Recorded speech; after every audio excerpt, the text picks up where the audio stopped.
أستغفر الله رب البرايا أستغفر الله من الخطايا ربي زدني علما نافعا ووفقني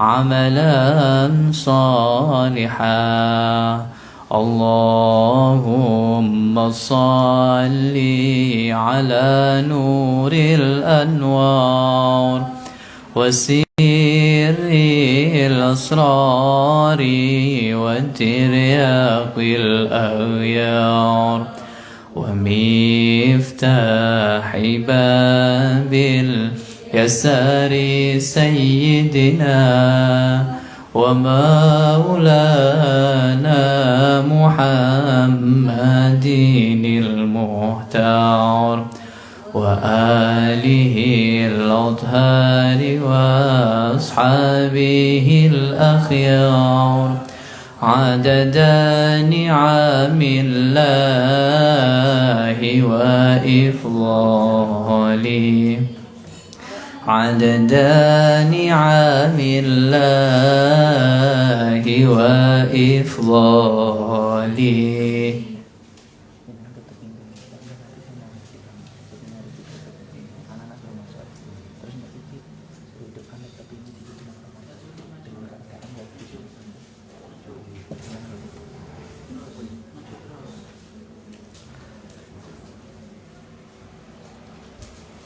Ditutup itu, dikunci.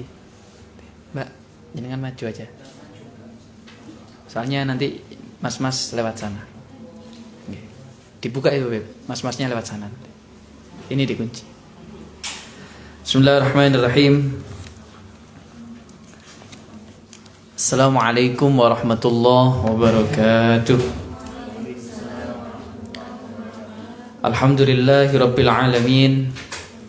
حمدا يوافي نعمه ويكافي مزيده يا ربنا لك الحمد كما ينبغي لجلال وجهك الكريم وعظيم سلطانك سبحانك لا نحصي ثناء كما أثنيت على نفسك فلك الحمد حتى ترى الله ولك الحمد إذا رضيت ولك الحمد بعد الرضا اللهم صل وسلم وكرم ومجد وعظم وزد وتمم على سيدنا محمد وعلى آل سيدنا محمد. Qala Rasulullah sallallahu alaihi wasallam innamal a'malu binniyat wa innamal likulli imri'in ma nawa. Wa qala al-muallif rahimahullah wa nafa'ana bihi wa bi'ulumihi fid dharain amin. Alhamdulillahirabbil alamin. Kita dapat bersilaturahim, bermuajahah, berkumpul di majelis ilmu dalam keadaan sehat wal afiyah. Ini patut kita syukuri selalu dan terus menerus secara istiqomah. Karena apa? Karena sangat jarang kalau kita sudah tidak bersyukur dengan ibadah yang ditakdirkan pada kita, itu sudah tanda-tanda munafik.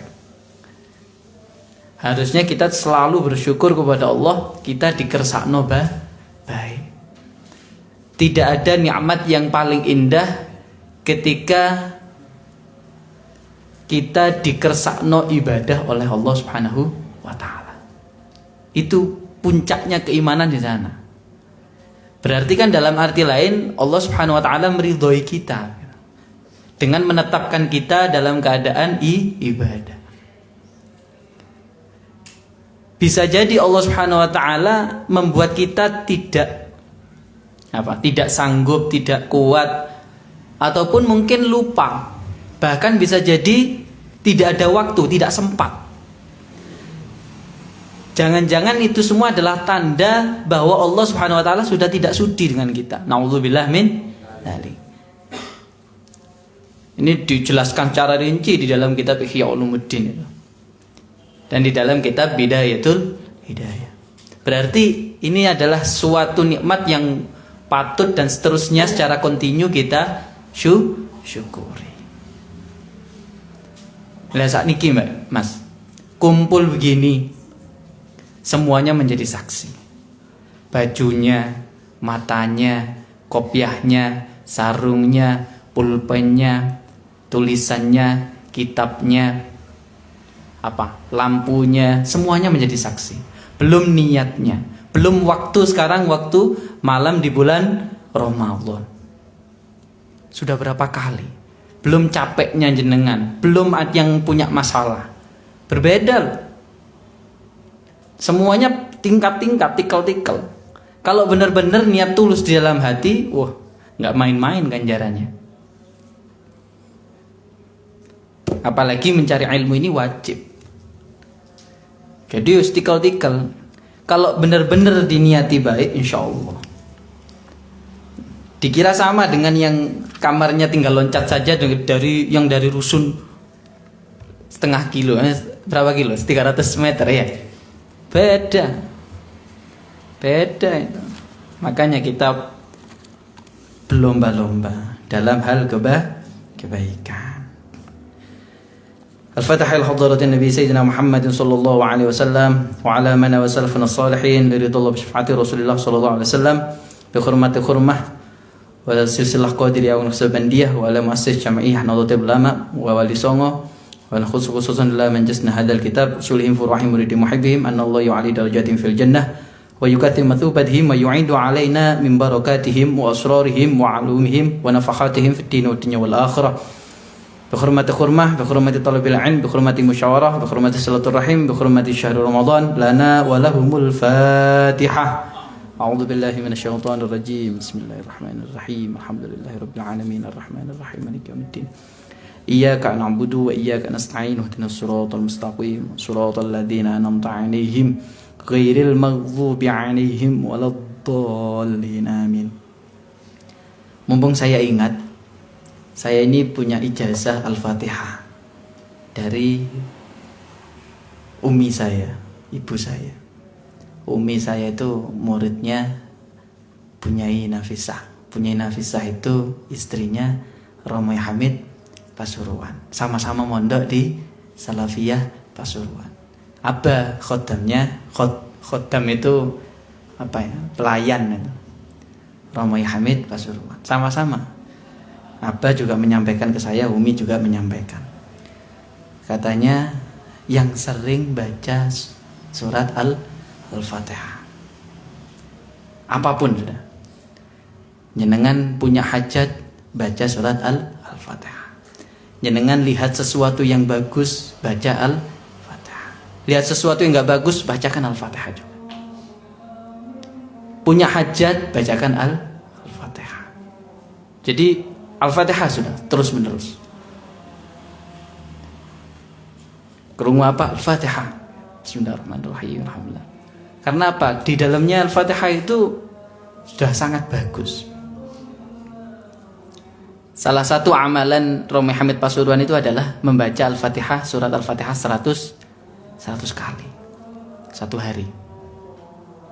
Itu amalan istiqomah. 100 hari setiap hari. 100 kali setiap hari.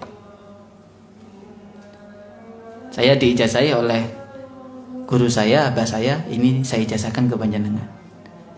Yang menerima saya ijazahkan.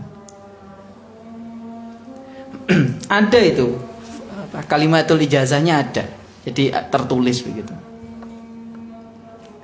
jelas. Nah kalau sudah ijazah, ia berusaha untuk mengamalkan. Ndak moro-moro pokoknya oleh ijazah wis gak iso.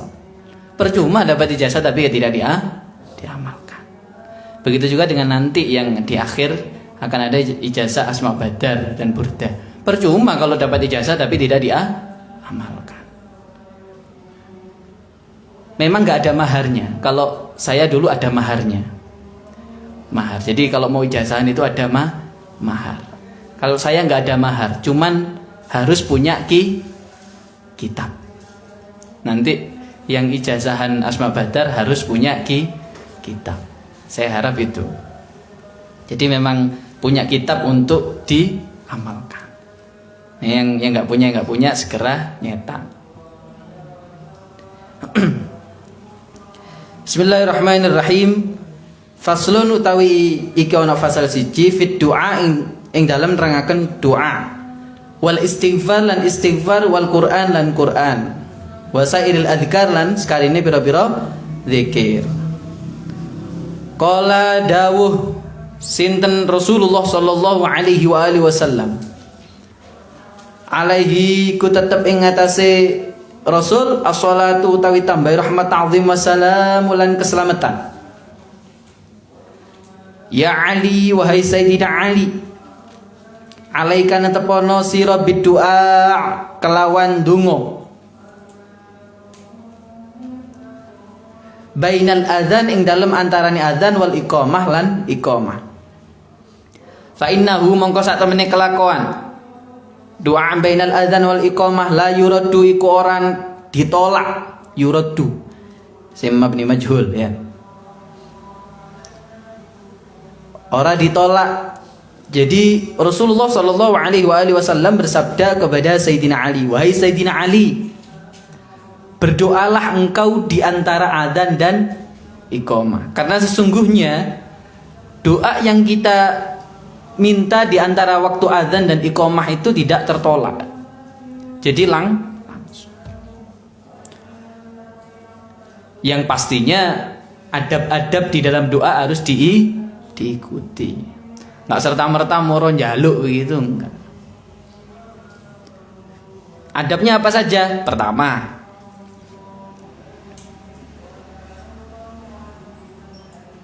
makanannya, tempatnya halal. Itu salah satu syarat doa itu diterima. Kedua, membaca alhamdulillah, sholawat, hamdalah, tahmid, basmalah dan sholawat. Plus istighfar. Kemarin kan disebutkan itu. Jadi dibaca istighfar. Karena apa? Di dalam suatu hadis disebutkan antara kita dengan Allah, dengan langit-langit itu ada hijabnya. Jadi doanya seorang itu nyandet di awang-awang, tidak bisa menembus hijab. Kalau membaca sholawat, sobek dari hijab itu, dia masuk. Gitu. Selanjutnya adab doa menghadap kiblat, menutup aurat. Ini adab. Tidak harus wajib itu, kalau nggak gitu nggak dia bukan. Adab. Salah satu sopan santun bagaimana kita berdoa kepada Allah. Lawang kita ke presiden aja, katanya menghadap, mau ngomong toh, bukan mau minta sesuatu, mau ngomong saja, menyampaikan sesuatu itu sudah rapinya, masya Allah. Lah ini mau ke Tuhan semesta alam kok, yang hidup mati kita aja ada di tangannya. Selanjutnya angkat kedua tangan, diangkat nanti ada ini di sini, diangkat, tidak terlalu tinggi dan tidak terlalu rendah. Rendah berarti tandanya ngantap. Apalagi sami Allah liman hamidah, Allah langsung sujud, Allahumma hdina fi man hadait. Amplas saya mengkunut sujud. Nah ini salah satu adab doa juga.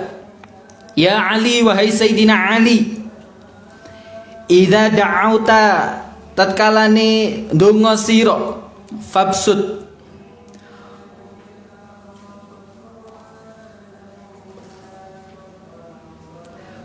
mongko buka ai fatah yadaka ing tangan sira, jangan gegem. Hatwa sadrika ing luruse dodo sira, wala tarfa'ha lan ojo ngangkat ha ing yedek fauqa ra'sika ing dhuwure kepala sira. Wa tusyiru lan awe isyarat ilallah maring Allah Ta'ala halim mursinan Allah bisa babatika kelawan driji telunjuk. al-yumna kang tengan.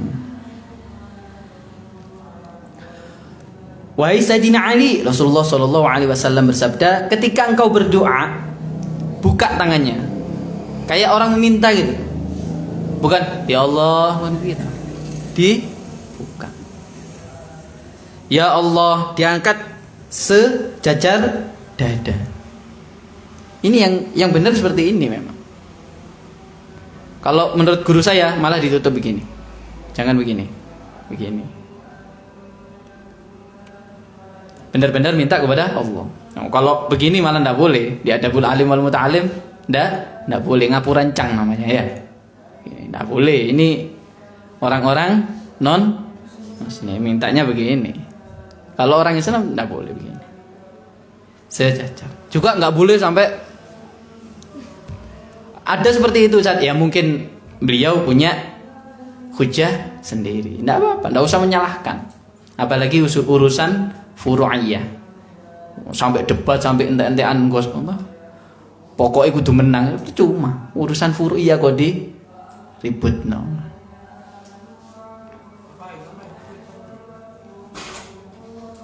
Dan juga berikanlah isyarat kepada Allah dengan tangan telunjuk. Jadi ya Allah, panjenengan ya Allah, gitu. Itu sebagian daripada ada. Dengan tangan yang kanan, tangan yang kiri, ya. Apapun itu lebih bagus dengan tangan yang kanan. Kalau melakukan kebaikan.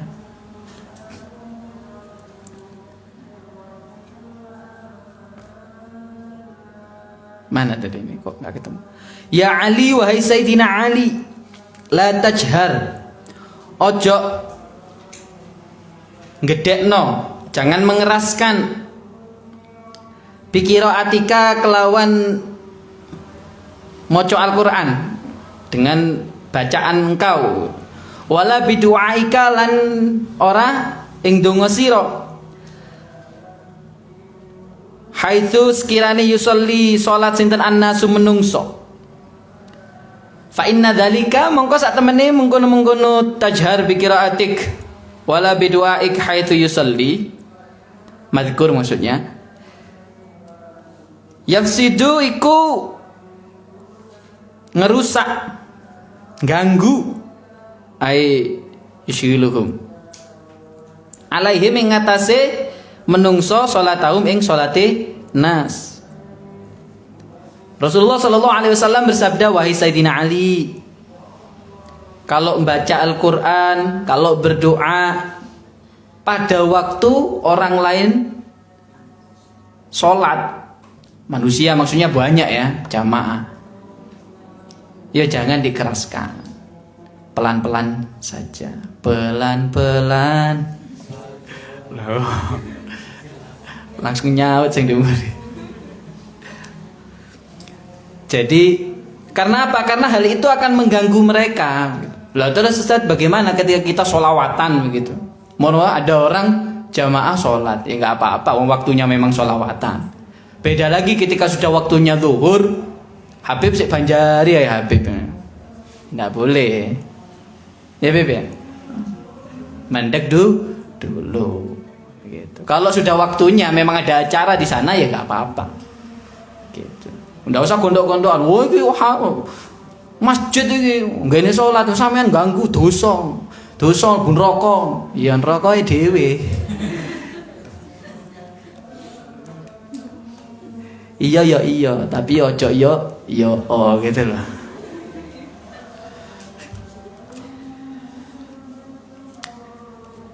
Basyiru wala tunaffiru. Yassiru wala tu'assiru. Mudahkan, jangan dipersulit. Basyiru wala tunaffiru. Gembirakan, jangan ditakut-takuti. Islam itu rahmah.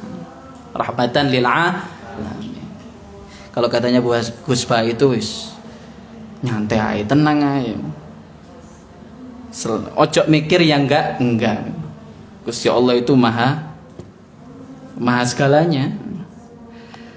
Ya Ali, wahai Sayyidina Ali, man utawi sapane wong dzakara dzikir Allah ing Allah qabla al-fajri ing dalam sadurunge fajar wa qabla tulu lan sadurunge tulu syamsi ya. Metune munculnya. Metune srengenge wa qabla gurubiha lan sadurunge surupe srengenge. Istahya mongko isin sungkan gitu. Ya bukan sungkan. Ya, Gusti Allah yang nggak punya sifat ini gitu. Maksudnya itu kesian. Rahmatnya Allah turun. Sinten Allah ayu adziba ing yen to azab. Sinten Allah hu ing man binari kelawan neraka. Rasulullah sallallahu alaihi wasallam bersabda kepada Sayyidina Ali, wahai Sayyidina Ali, barang siapa yang berzikir kepada Allah sebelum fajar atau sebelum matahari terbit, berarti sebelum fajar itu di waktu sepertiga malam. Yang kedua sebelum matahari terbit berarti setelah sholat subuh. Yang selanjutnya qabla ghurub setelah sholat asar. Barang siapa yang melaksanakan zikir di 3 tempat itu, 3 waktu itu, maka Allah tidak tega untuk mengadabnya. Makanya pada waktu 3 waktu ini biasanya orang-orang dulu itu sangat anak-anak kecil sore-sore ngaji. Sore-sore ojo jangan main. Nanti digondol. Ada maksudnya sebenarnya itu. Karena apa? Itu waktu istijabat. Setiap hari amal manusia itu diangkat setiap sore. Kalau setiap tahun di dalam malam nisfu Sya'ban. Gitu.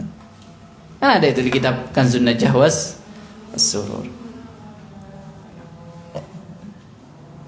Jadi berzikir kepada Allah. Dan zikir yang paling bagus adalah zikir la ilaha illallah. Afdhalul dzikri fa'lam annahu la ilaha illallah. Zikir la ilaha illallah yang banyak. Banyak itu hadis terkait itu. Ada 2 kisah yang sangat bagus di dalam kitab Al-Mawa'id Usfuriyah. Syekh Muhammad bin Abu Bakar Al-Masyhur bin Usfur, beliau menceritakan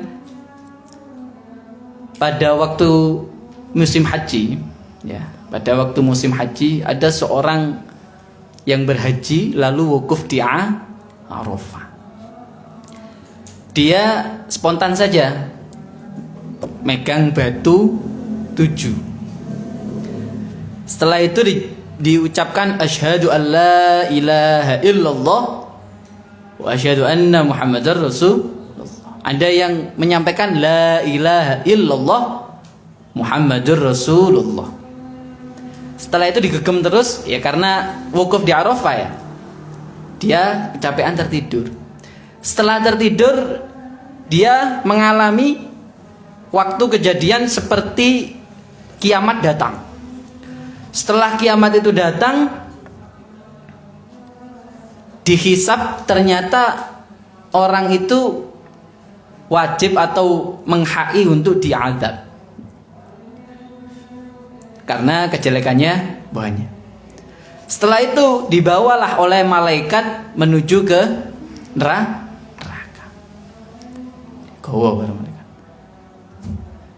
Mau masuk ke neraka yang pertama, ada pintunya gitu. Ada batu besar langsung menutupi. Waduh, kok batu ini kok ditutup? Akhirnya malaikat mau menyingkirkan, ndak kuat. Nyeluk koncone, malaikat, ayo melok aku. Kayak Habib mau menang-menang, ayo benar. Gotong-gotong. Ndak kuat, malaikat 2 malaikat. Akhirnya panggil semua malaikat azab. Semua malaikat pengumuman, tes. Semua malaikat yang bertugas di neraka, saya minta tolong untuk membantu menyingkirkan batu. Ndak kuat, ndak ada yang kuat sudah. Wes ganti neng lawang buri. Tidak kuat juga, ada batu juga di sana. Sampai seperti itu sampai 7 kali. Akhirnya ini kalau hal seperti ini, keadaan seperti ini hanya Allah yang tahu. Sampaikan kepada Allah. Ya Allah, ini ada hamba seperti ini. Bagaimana ya Allah? Akhirnya kata Allah Subhanahu wa taala, dia itu waktu wukuf di Arafah megang batu mengucapkan la ilaha illallah. Sekarang waktu dia harusnya disiksa, batu-batu tadi tidak terima. Karena apa? Karena dia menyaksikan bahwa dia telah membaca la ilaha illallah. Dan sedangkan saya sebagai Tuhannya, katanya Allah, yang dia saksikan sebagai Tuhannya, malah kan harusnya beliau Allah yang lebih berhak untuk mengamankan dia. Oleh karenanya sekarang saya ampuni dosa-dosanya, masukkan dia ke surga, katanya Allah Subhanahu. Dibawalah ke surga. Nyampe di pintu surga, saya nutup. Pintunya masih nutup. Akhirnya bingung malaikat mau balik lagi. Ada lafaz la ilaha illallah Muhammadur Rasulullah. Buka pintu surga. Masuklah dia ke pintu surga, di dalam surga. Ini adalah kisah di dalam kitab Mawa'id Usfu, keutamaan orang yang membaca la ilaha illallah. Man qala la ilaha illallah khalisan mukhlisan dakhalal jannah. Di kitab Tangkihul Qul. Dia yang banyak membaca la ilaha illallah, berzikir kepada Allah. Ya Ali, wahai Sayyidina Ali, idza shallaita, tatkalane salat subuh sira faq'ud, mongko lungguh sira makanaka ing panggonan sira hatta tatlu'a, sehingga metu apa asyamsu srengenge. Fa innallaha, mongko satemene Gusti Allah yaktubu iku nulis nyatet sinten Allah liman kaduwe wong yajlisu kang lungguh makanau ing panggonane man apa hajatan ing pahala haji wa umratan lan ganjaran umrah, au itqara kabatin utawa merdeka akan budak, au sedekah utawa sedekah alfi dinarin 1000 dinar fi sabilillah ing dalem agamane Gusti Allah. Rasulullah sallallahu alaihi wasallam bersabda kepada Sayyidina Ali, wahai Sayyidina Ali, ketika engkau salat subuh, duduklah di tempat dudukmu, tidak berubah-ubah. Ya mungkin posisi duduknya berubah, cuman tempatnya tetap di situ. Mungkin bersila, sembujung, timpo kanan, timpo kiri, begitu ya. Tidak sampai berdiri. Karena apa? Sampai munculnya matahari, sampai tuluk. Barang siapa yang seperti itu, maka Allah akan memberikan pahala baginya seperti orang yang haji. Haji pasti mabrur ya. Haji mabrur. Kalau haji bukan mabrur itu ya berarti bukan pahala haji, nggak dapat apa-apa. Umroh yang makbul, atau dia seperti memerdekakan budak, dan juga seperti bersedekah 1000 dinar. Dinar loh ya, fisabilillah, di jalan Allah. Sekarang kita 1 dinar aja iya lah punya gitu. Ini adalah keutamaan bagi orang yang duduknya saja loh ya, belum berzikir. Saya kepingin nyoba ikut ke pondok, duduk sampai duha, duduk di masjid. Apa Bib? Oh, duduk tidur. Ya Ali, wallahu a'lam bis-shawab. Fatihil hadratin Nabi Sayyidina Muhammad sallallahu alaihi wasallam ala man salafana salihin. Al-Fatihah.